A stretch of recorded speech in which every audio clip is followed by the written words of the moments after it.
권사님. 이번 한 주간 동안도 크고 작은 많은 일들이 우리에게 있었습니다. 특별히 최근에 하나님의 나라를 위해서 열심히 사역하고 열정적으로 복음을 전했던 찰리 커크라고 하는 형제가 있었습니다. 갑작스럽게 하나님이 부르심을 했어요. 그래서 미국뿐만이 아니라 세계적으로 많은 안타까움 가운데 있습니다. 하나님, 왜 이렇게 젊은 청년 이제 하나님의 나라를 위해서 일을 하려고 하는데 왜 이 영혼을 이렇게 데려가셨습니까? 라고 하는 개인적인 죽음에 슬퍼하는, 한 영혼이 죽음에 대해서 슬퍼하는 일이 있습니다. 또 지난 며칠 우리 성도님 한 분 중에 또 병상세례를 받으시고 돌아가시기 한 달 전에 병상세례를 받으시고 또 하나님 품에 가신 박한선 성도님이 계십니다. 또 우리 박영렬 권사님 있지 않습니까? 이렇게 한 영혼이 하나님 품에 가는 것도 굉장히 우리에게 슬픈 일이죠. 우리에게 가까이 있었던 사람들 중에서. 그런데 여러분, 한 영혼도 그렇지만 말입니다, 한 민족과 한 나라에 슬픔을 주는 일도 있습니다. 미국 사람들은 2001년 9월 11일 날 그 알카에다에 의해서 그 세계 무역 빌딩이 폭파되어졌던 이 사건을 기억을 지금도 생생하게 하고 있대요.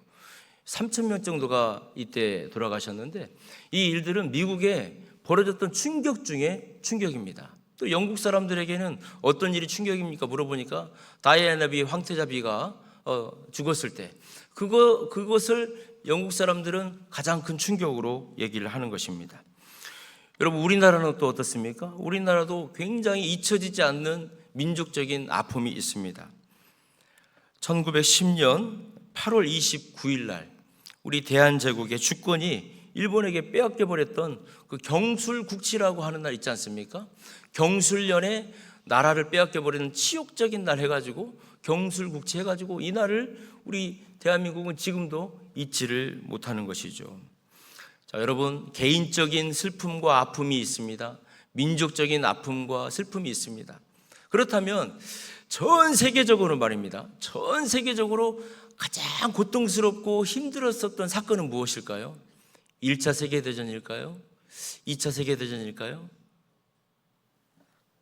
성경에서는 전 인류에게 가장 슬픈 사건이 바로 에덴 동산에서 아담과 하와가 선악과를 따먹음으로 인해서 죄와 죽음이 에덴 동산으로 들어왔고 우리 인간에게 들어왔던 그 사건, 이 사건이 인류에게 가장 큰 사건이고 가장 고통스러운 사건이었다라고 성경에서는 우리에게 말해주고 있습니다. 왜 이 사건이 인류 최고의 비극적인 사건일까요? 그것은 하나님과의 단절, 그리고 그 결과로 인해서 죄가 들어오고 죽음이 우리 인류에게 들어왔다라고 하는 것 때문에 그렇습니다. 이 사건을 시작으로 해서 아담과 하와의 이 비극적인 사건을 통해서 우리 모든 인류는 죄와 죽음이 들어오게 된 겁니다. 바울 사도는 로마서 5장 12절에서 이 사건에 대해서 이렇게 선언을 하고 있습니다. 그러므로 한 사람으로 말미암아 죄가 세상에 들어오고 죄로 말미암아 사망이 들어왔나니 이와 같이 모든 사람이 죄를 지었으므로 사망이 모든 사람에게 이르렀느니라. 여러분, 여기에서 한 사람이 누구일까요? 한 사람이 누구일까요? 아담입니다. 아담. 그 아담 한 사람을 지금 말하고 있는 것입니다. 그래서 말입니다, 하나님 안 믿는 사람들에게 우리가 전도를 해보면 우리는 이제 죄와 죽을 수밖에 없습니다. 아담의 죄 때문에. 그러면은 사람들이 그래요. 아니, 그 아담이 죄를 지었는데 왜 아담만 죽으면 되지? 왜 나까지 죽었다는 겁니까? 왜 나까지 죄인이라는 겁니까? 그 아담이 죄인이고 아담만 죽으면 되지요 라고 하면서 이거에 대해서 이해를 못하고 이것을 받아들이지 않으려고 합니다. 여러분, 이것을 우리는 대표성의 원리다 이렇게 말을 하는 것입니다. 아담이 장차 태어날 모든 사람들의 대표가 되었기 때문에 그 아담을 통해서 태어나는 모든 사람들은 이 아담이 지었던 죄와 죽음을 함께 가질 수밖에 없다는 것입니다. 영적인 세계는 시간과 공간을 초월하기 때문에 그렇습니다. 그래서 이 아담을 통해서 태어나는 모든 후손들은 죄와 죽음의 법 아래에 놓이게 된 것입니다. 이것을 우리가 운동 경기로 쉽게 설명을 할 수가 있습니다. 제가 고등학교 1학년 때 저희 반이 저희 학년이 8반이 있었습니다. 1반부터 8반까지가 있었는데 이제 학년별 축구 대회가 있었습니다. 그래서 저희 1반하고 제가 8반이었는데 1반하고 8반이 결승전을 이제 하게 되었어요. 그런데 전후반이 끝났는데 무승부로 끝났습니다. 그래서 이제 5명씩 페널티킥을 하기로 된 거예요. 그래서 1반에서 5명, 그리고 8반, 우리 반에서 5명. 근데 제가 8반의 맨 마지막 5번째 이제 차기로 해 있었습니다. 그래서 이제 1반이 먼저 꼬링을 집어넣었어요. 우리 반이 못 넣었어요.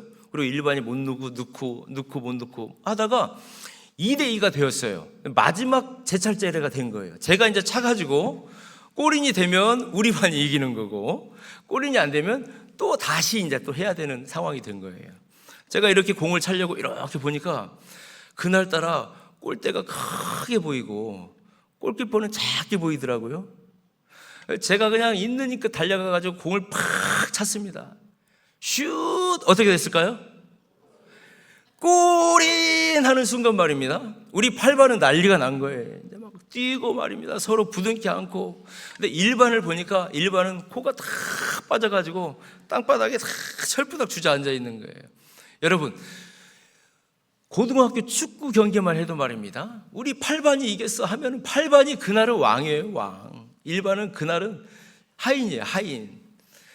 우리나라하고 일본하고 축구 경기를 하다가 우리나라가 3대2로 만약에 역전해가지고 이겼다고 해보십시오. 그러면 우리나라가 다 이긴 거예요. 공을 찼던 11명 선수만 기쁜 게 아니라 대한민국 방방곡곡에 세계에 흩어져 있는 사람들은 그 11명이 뛰어가지고 승리한 대한민국이 이긴 거예요. 지금 대표성의 원리라고 하는 것이 이거라는 것입니다. 왜냐하면 대표이기 때문에요. 아담이 대표이기 때문에요. 그런데 놀라운 은혜가 있습니다.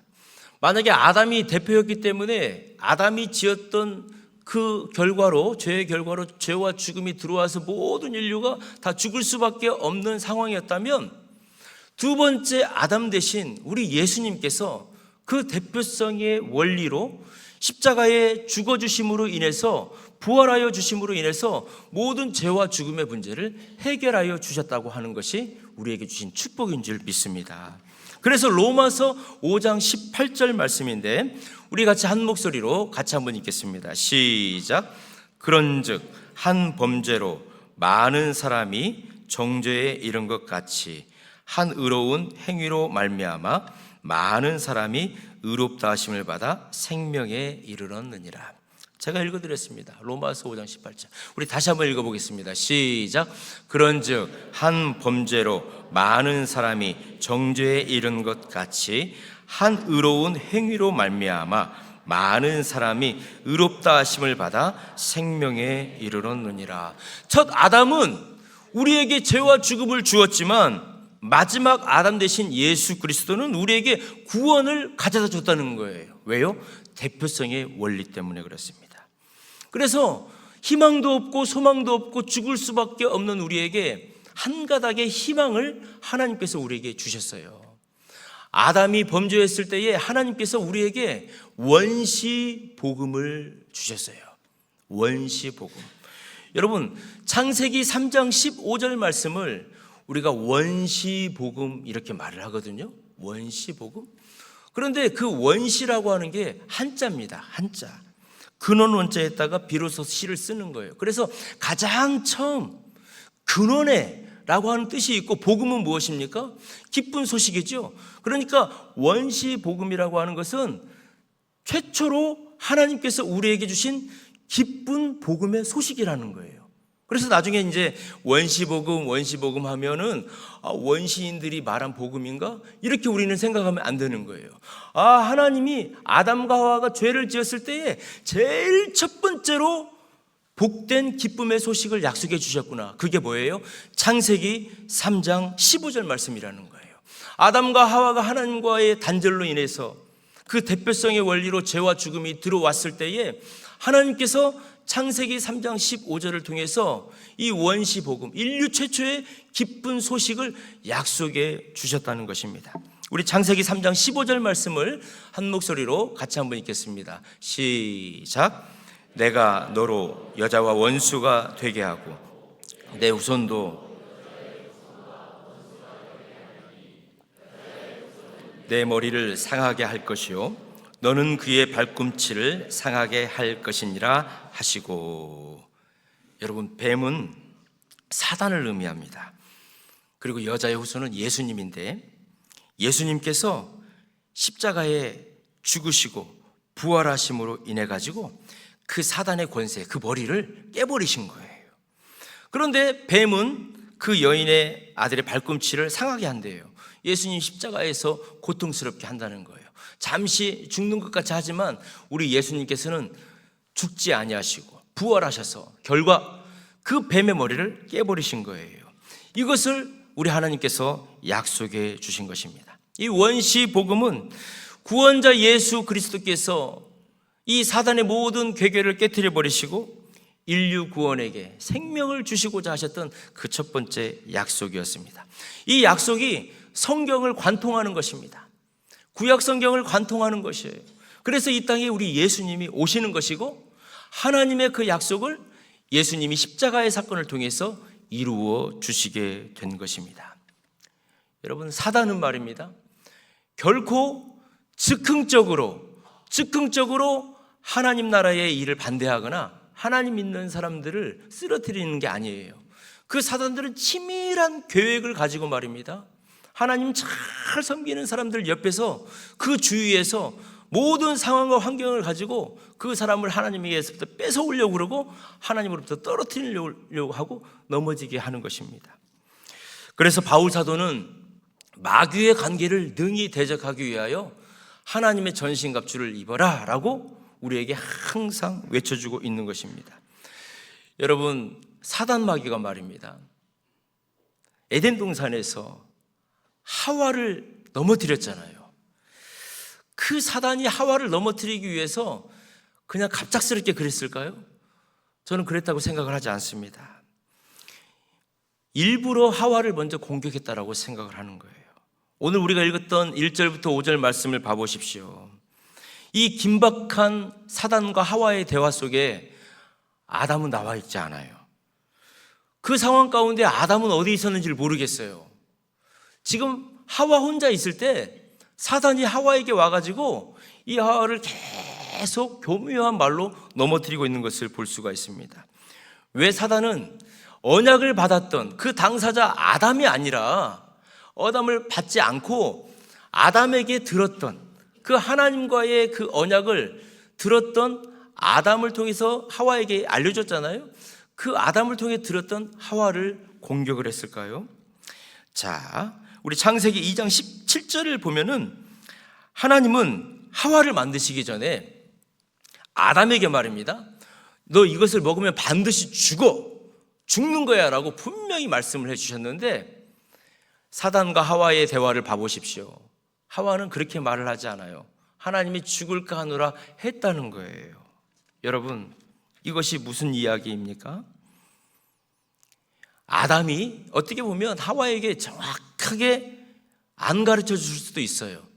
하나님의 그 마음으로 그 하와에게 이 선악과에 대한 것들을 정확하게 가르쳐 줘야 되는데 아담이 대수롭지 않게 알려줬을 수도 있어요. 아니면 하와가 그것을 대수롭지 않게 받아들였을 수도 있어요.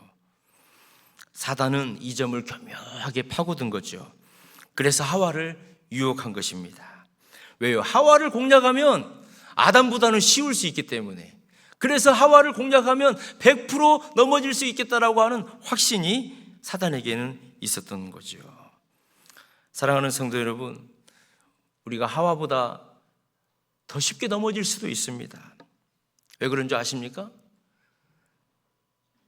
우리는 에덴 동산에서 아담과 하와를 통해서 주셨던 하나님의 말씀, 하나님이 함께 해주셨던 것들, 느꼈던 것들을 그렇게 자주 느끼지 못하고 있어요. 그래서 얼마 전 수요일 날 우리 이곳에 오셔서 말씀을 전했던 장충렬 목사님께서 그런 말씀 하시지 않았습니까? 평신도가 3개월 이상 교회를 안 나오면 그분은 크리스찬이 아닐 확률이 많다는 거예요. 3개월 교회를 안 나와버리면 평신도들은 믿음을 잃어버린다는 거예요. 실례로 말입니다. 목사님들도 3개월 교회 안 가면 신앙 다 잃어버린다는 말이 있어요. 근데 평신도들이 3개월을 교회 안 나간다고 생각해 보십시오. 그러니까 그 장충렬 목사님이 그러시더라고요. 3개월 교회 안 나간 사람은 초신자라고 생각하고 다시 교회로 전도를 해야 된다라고 장충렬 목사님이 말씀하셨어요. 그런데 우리는 1년 이상 교회를 나오지 않고 방황하고 있는 분들도 우리는 세가적으로 우리는 새롭게 받아들이는 거예요. 왜요?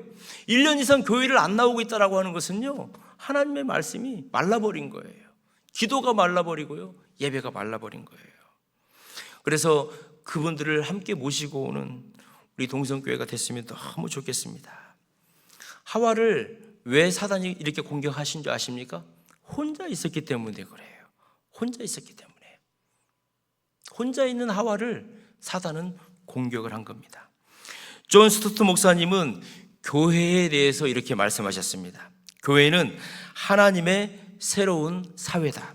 다시 말해서 교회는 세상의 가치관에 맞서는 대안 공동체이고 성도들이 서로를 붙들어주고 보호하는 영적 피난처가 되는 것이다. 그래서 사단은 이런 연대 안에서 벗어나 있고 혼자 신앙생활하는 사람을 타겟으로 삼는다는 거예요. 예전에 제가 섬겼던 교회에 안수 집사님 한 분이 계셨습니다. 굉장히 신앙생활도 너무 열심히 하셨어요. 그런데 갑자기 이 안수 집사님께서 교회를 떠나버리신 거예요. 교회를 떠나버리셨어요. 그래서 1년 이상 교회를 안 나오시게 된 겁니다. 그래서 왜 이 안수 집사님께서 교회를 안 나오시는지에 대해서 이유를 좀 확인하려고 했는데 말씀을 안 해주시는 거예요. 그러니까 이제 장로님들도 너무 안타까워하시고, 그리고 그 권사님이 너무 안타까워하시는 거예요. 권사님 친구분들도. 왜 그러냐면 이 집사님의 부인 되는 권사님이 교회를 참 열심히 하셨던 권사님이기 때문에 그럽니다. 이 권사님도 그냥 너무 마음이 아프신 거예요. 시간이 이제 굉장히 많이 지나갔어요. 한 1년 정도 지나가니까 처음에는 이제 관심을 가졌잖아요. 안 나오시니까. 그런데 1년 정도 지나니까 이제 성도님들도 관심이 이제 많이 멀어지게 된 거예요. 저도 처음에는 전화도 드리고 문자도 드렸는데 연락이 안 오니까 기다리기도 하고 또 찾아가서 만나지도 못하고, 그러면서 시간이 지나갔는데 한 1년쯤 됐는데 비로소 이제 알게 된 거예요. 왜 그 안수 집사님께서 교회를 안 나오시게 됐는지. 궁금하시면 저한테 물어보시면은 제가 개인적으로 말씀을 해드리겠습니다. 그런데 제가 그 얘기를 듣고 깜짝 놀랐어요. 그건 이유가 안 되는 거예요. 아무 이유도 아니에요. 제가 들었을 때에는. 그런데 우리 집사님께서는 그것 때문에 마음이 상하셨더라고요. 그래서 제가 우리 사역자들한테 집사님께 전화를 좀 드리자. 그리고 같이 기도하자. 그리고 제가 마지막 날 토요일에 전화를 드렸어요. 그랬더니 그 집사님께서 하시는 말씀이, 목사님이 전화 오시기를 기다리고 있었습니다. 이제 저 자존심 때문에 1년 동안 저도 많이 힘들었습니다. 그 자존심을 못 내려놔가지고 그것만 아니면 바로 그냥 예배 드리고 싶은데 자존심이 저도 있어가지고 못했는데 그래도 전화해 주시고 기도해 주셔서 저 내일부터 당장 교회 출석하겠습니다 해가지고 교회 당장 오신 거예요. 1년 만에 아무 일도 없는 듯이. 그래서 지금도 신앙생활 잘하고 계십니다. 사랑하는 성도 여러분, 우리는 그리스도 안에서 말입니다, 서로를 위해서 부름받은 존재라고 하는 것을 우리가 이해해 줘야 되는 거예요. 나 홀로 신앙생활하고 있는 분들 공동체 안으로 들어오게 해야 되고 말입니다. 우리가 그분들을 위해서 기도해 주고 관심을 가져야 되는 겁니다. 우리 옆에 계신 분 한번 얼굴 한번 보겠습니다. 나는 나 홀로 신앙 아닙니다. 한번 인사 한번 나누겠습니다. 나는 공동체 안에 들어와 있습니다. 여러분, 공동체 안에서 같이 기도하고 같이 예배드리고 찬양하는 게 너무 좋은 거예요. 할렐루야 찬양인데 금요심야 때도 막 또 같이 했잖아요. 공동체니까 막 같이 하는 거예요. 혹시 여러분 주위에 공동체 안으로 들어오지 못하고 맴돌고 있는 우리 사랑하는 성도들이 있다면 말입니다, 가장 넘어지기 쉬운 존재예요. 하와가 혼자 있을 때 사단이 그를 공격하지 않습니까? 공동체 안으로 들어오게 하셔서 같이 예배하고 함께 헌신하고 함께 섬기는 은혜가 있기를 주님의 이름으로 축원합니다. 우리 오베가 전도 축제가 말입니다, 바로 이거 하는 거예요. 1년 동안 교회 나오지 않고 있는 분들, 맴돌고 있는 분들, 공동체 안으로 들어오지 못하는 분들을 같이 우리가 함께 합시다. 이 축제의 잔치에 우리 함께 합시다라고 하는 그런 마음을 갖는 여러분 되기를 축원합니다. 두 번째로, 왜 사단이 하와를 공략한 줄 아십니까? 하나님의 말씀을 왜곡하고 의심하게 만들었어요. 그리고 하와 자체가 하나님의 말씀을 이미 왜곡했고 의심했다는 거예요. 그것을 교묘하게 파고들어서 사단이 하나, 둘 더 질문을 던져가면서 말입니다, 참으로 하나님이 그러더냐? 아유, 하나님 째째한 분이구나. 진짜 선악과 따먹지 말라고 하더냐? 아이고, 하나님 째째한 분이네. 그거 따먹어도 안 죽어. 너의 눈이 밝아지는 거야. 그러면서 말입니다, 서로 맞장구를 쳐가면서 하나님의 말씀을 왜곡시켜버리는 거예요. 참으로 하나님께서 동산나무의 열매를 먹지 말라 하시더냐? 여기서 이 참으로라고 하는 단어가 있는데, 이 참으로라고 하는 단어를 이렇게 살펴보니까 재미있어요. 진짜 궁금해가지고 물어보는 게 아니라는 거예요. 의도를 가지고 그것을 비방하기 위해서 그 사단의 목적을 이루기 위해서 의도적인 질문을 했다라고 하는 의미가 들어있더라고요. 하나님이 우습다, 하나님 째째하다, 이렇게 선포되어지는 말씀도 나하고는 상관없어, 우스운 이야기야, 마음속으로 받아들이지 않아버리는 거예요. 존 메가더 목사님은 이 점에 대해서, 하와가 가졌던 이 마음에 대해서 이렇게 정리를 했습니다. 사단의 모든 거짓말의 기초는 하나님의 말씀을 공격하는 데 있다. 그가 하는 일은 하나님의 말씀에 질문을 던지고, 그런데 이 질문은 참으로 그러하냐라고 하면서 의심의 질문을 던진다는 거예요. 그리고 말씀을 부정하고, 결코 죽지 않아, 이렇게 말씀을 부정한다는 거예요. 그리고 마지막으로 말씀을 대처하는 것이다. 네가 하나님 되는 거야 라고 말씀을 대처한다는 거예요. 여러분, 이 사단의 계략이 말입니다, 하와에게만 있었던 게 아니에요. 지금 이 시대에도 얼마나 많이 이 사단의 계략이 우리 주위에 있는지 모릅니다. 인터넷을 통해서 수많은 영상들이 말입니다, 하나님의 말씀을 제대로 가르치지 않게 하고 인본주의적인 사고방식을 계속 영상 매체를 통해서 막 주는 거예요. 헌금에 대해서, 예배에 대해서, 전도에 대해서, 교회에 대한 부정적인 그 메시지들을 영상을 통해서 계속 주는 거예요. 그래서 하나님의 말씀을 의심하게 만들고 말입니다, 하나님의 말씀을 왜곡하게 만들고 말입니다, 하나님이 주신 창조 질서를 막 파괴시키는 거예요. 마치 사단이 하와에게 했던 것처럼 말입니다. 생명의 말씀을 왜곡시켜버리는 거예요. 하나님을 째째하게 만들어버리는 거예요. 하나님을 비겁한 존재로 만들어버리는 거예요. 이런 사탄의 전략에 넘어지지 않기 위해서는 저와 여러분이 하나님의 말씀을 깊이 묵상하고 그 말씀을 매일 암송하고 그 말씀을 외치며 살아야 될 줄 믿습니다. 말씀으로 우리를 철저하게 무장하는 것입니다. 그리고 몸으로 반응하는 것입니다. 예배의 자리, 기도의 자리, 헌신의 자리, 전도의 자리, 몸으로 그 자리에 우리가 반응할 때 말입니다, 우리의 입으로, 마음으로 했던 결단을 뛰어넘을 수 있는 것입니다. 여러분, 더 간절한 사람에게 기도의 자리, 전도의 자리를 주는 거예요. 여러분들이 더 간절하고 더 절실하면 그 자리를 여러분들이 차지하는 거예요.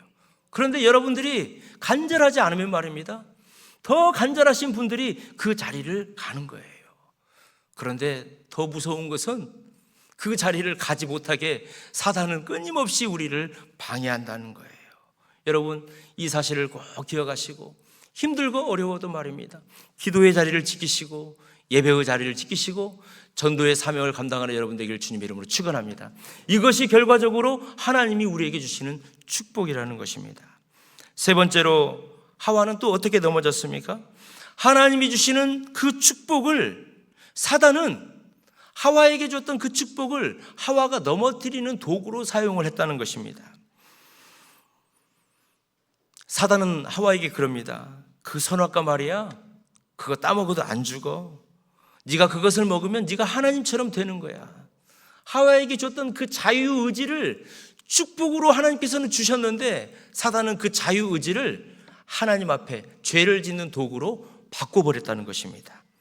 놀랍게도 사단은 우리에게 주신 수많은 지혜들이 있어요. 하나님이 우리에게 주신 달란트들이 있어요. 그것을 어떻게 해서든지 말입니다, 하나님을 대적하는 간교함으로 바꾸려고 해요. 우리에게 준 아름다움이 있습니다. 지혜가 있습니다. 물질이 있습니다. 건강이 있습니다. 재능이 있습니다. 자유의지까지도 주셨습니다. 그런데 사단은 이것을 어떻게든지 바꾸어가지고 네가 하나님처럼 되라, 네가 최고다, 이렇게 하나님의 축복을 바꾸어 버리는 것입니다. 사단은 오늘도 하나님이 우리에게 주신 수많은 축복에는 눈을 가려버리게 하고 없는 그 한 가지를 가지고 하나님을 불공평하는 분으로 만들어 버리는 거예요. 사랑하는 성도 여러분, 그러나 우리 예수님께서는 어떠셨습니까? 오늘 빌립보 2장 6절 8절 말씀을 보면 아담과 하와는 정반대의 길을 걸으셨던 분이 바로 우리 예수님이셨습니다. 그는 근본 하나님의 본체셨어요. 그러나 하나님과 동등됨을 취하지 않으셨어요. 오히려 자기를 비워 종의 형체가 되셨어요. 사람의 모양으로 나타나셨어요. 그리고 자기를 낮추시고 끝까지 복종하시면서 죽기까지 하나님의 말씀을 따랐어요. 첫 번째 피조물이었던 아담과 하와는 하나님처럼 되려고 안간힘을 썼지 않습니까? 그러나 마지막 대신 우리 예수님은 스스로 낮아지셔서 피조물의 자리, 가장 낮은 자리에 오셨습니다. 이것이 사탄의 전략을 완전히 깨트려 버리는 하나님의 지혜요, 우리에게 주셨던 영광이었습니다. 사랑하는 성도 여러분, 사단은 에덴 동산에서 아담과 하와를 유혹했습니다. 그렇게 함으로 결과적으로 죄와 죽음이 이 땅에 들어오게 했습니다. 그러나 갈보리에서 우리 예수님께서는 십자가에 달려 죽으시면서 물과 피를 다 흘리시면서 인류에게 영원한 생명을 우리에게 주셨습니다. 십자가는 사단의 패배 선언의 장소가 아니라 하나님의 사랑의 확증의 장소였습니다. 오늘 우리 예수님께서 말씀하시지 않습니까? 우리 박 집사님 기도 가운데에서도 그 말씀을 붙들고 기도를 하시더라고요. 요한복음 12장 24절 말씀입니다. 우리 한 목소리로 같이 한번 읽겠습니다. 내가 진실로 진실로 너희에게 이르노니 한 알의 밀이 땅에 떨어져 죽지 아니하면 한 알 그대로 있고 죽으면 많은 열매를 맺느니라. 아멘. 예수님 자신이 바로 한 알의 밀알이 되셨습니다. 십자가의 죽으심을 통해서 저와 여러분이 구원이라고 하는 열매를 맺게 해주신 것입니다. 그리고 오늘 제가 설교 초반부에 말씀드렸듯이 또 한 알의 밀알이 된 사람이 있습니다. 찰리 커크 형제입니다. 그 짧은 생애 가운데에 땅에 떨어져 죽었지 않습니까? 아마 사단은 승리했다라고, 그리고 그의 죽음을 조롱할 수도 있습니다. 그러나 그의 죽음 이후에 그가 눈물로 기도했고 복음을 전했던 수많은 영혼들, 그리고 수많은 대학교에서 어떤 은혜가 일어나고 있습니까? 부흥의 불길, 회개의 불길이 일어나고 있지 않습니까? 그의 죽음이 오히려 잠들어 있었던 수많은 젊은이들의 영혼을 깨우고 있습니다. 스스로가 나는 제2, 제3의 찰리 커크다, 이렇게 말하고 있지 않습니까? 한 알의 밀알이 죽었으니 수백, 수천의 열매가 맺어지게 되는 것입니다. 이것이 십자가의 능력인 것입니다. 우리 예수님께서 십자가의 죽으심으로 한 알의 밀알이 되셨다는 것입니다. 사랑하는 성도 여러분, 말씀을 정리하겠습니다. 그렇다면 우리는 더 이상 주저할 수 없는 것입니다. 우리는 무엇을 해야 되는 존재입니까? 여러분에게 있는 생명은 어떤 생명입니까? 한 알 되신 우리 밀알 되신 우리 예수님께서 저와 여러분에게 그 생명을 나누어 주시지 않았습니까? 저는 꿈을 꾸는 것이 있습니다. 우리 동성교회가 한 영혼 한 영혼을 살리기 위해서 모든 성도들이 말입니다, 눈물을 흘리며 기도하는 것입니다. 동두천 지역을 다니면서 복음을 전하는 것이고, 대학 캠퍼스에서 우리가 할 수 있다면 복음을 전할 수 있도록 그들을 많이 도와주는 것이죠. 여기 계신 예배를 드리는 우리 성도 한 분 한 분이 사단의 괴계를 꿰뚫어 보는 거예요. 그 사단이 혼자 있었던 하와를 공략했고 하나님의 말씀을 왜곡하고 하나님의 말씀을 생명으로 받지 않았던 그 하와를 미혹했고, 그리고 어떻게 했습니까? 하나님이 주셨던 그 축복을 하나님의 영광을 위해서 사용하지 않게 하고 자신의 영광을 위해서 사용하게 함으로 인해서 하나님과 단절을 시켰던 그 사단의 괴계를 꿰뚫어 볼 수 있는 우리 성도들 되기를 주님의 이름으로 축원합니다. 그래서 우리 예수님께서 하늘의 미랄이 되셨던 것처럼, 찰리 커크가 하늘의 미랄이 됐던 것처럼 여러분들이 하늘의 미랄이 되셔서 복음을 전하고 많은 생명들을 주께로 인도하는 복되고 귀한 인생 되시기를 주님의 이름으로 축원합니다. 기도하겠습니다. 하나님 아버지, 오늘 말씀을 통해 에덴에서부터 우리를 넘어뜨리려고 했던 사단의 교활한 전략을 깨닫게 하시니 감사드립니다. 십자가에서 아들을 내어주시기까지 우리를 사랑하신 그 놀라운 사랑에 감사를 드립니다. 그러나 우리는 너무나 자주 하와처럼 사단의 유혹에 무너졌음을 고백합니다. 홀로 있기를 자처하며 공동체를 떠났고 하나님의 말씀을 의심했으며 주님이 주신 축복을 내 것인 양 교만하게 사용했습니다. 주님 용서하여 주옵소서. 이제 우리가 사단의 전략을 이기는 나 자신과 교회가 되기를 간절히 기도합니다. 우리가 서로를 지키는 견고한 공동체가 되게 하여 주시옵소서. 홀로 신앙생활 하다가 사단의 공격에 쓰러진 영혼이 있다면 하나님 아버지, 그를 관심 갖게 하여 주시옵시고 우리의 공동체 안으로 들어올 수 있도록 도와주는 우리 성도들이 다 되게 하여 주시옵소서. 우리 손에 늘 하나님의 말씀을 들려 주시옵소서. 세상의 거짓 가르침과 사단의 속삭임 속에서 정확한 말씀의 검으로 모든 거짓을 분별하고 믿음 위에 굳게 설 수 있도록 인도하여 주시옵소서. 우리에게 주신 모든 축복 앞에서 겸손하게 하여 주시옵소서. 하나님이 주신 은혜를 교만의 도구로 삼았던 어리석음을 회개하오니 모든 것이 주님의 선물임을 알고 감사와 찬양으로 영광 돌리는 청지기들이 되게 하여 주시옵소서. 또한 우리의 시선이 언제나 십자가를 향하게 하여 주시옵소서. 사단의 모든 전략이 십자가 아래서 무너졌음을 기억하며 하늘의 미랄처럼 죽어 생명을 맺는 십자가의 능력으로 날마다 승리하는 삶을 살게 하여 주시옵소서. 우리의 소망이 되신 예수님 거룩하신 이름으로 기도드립니다. 아멘.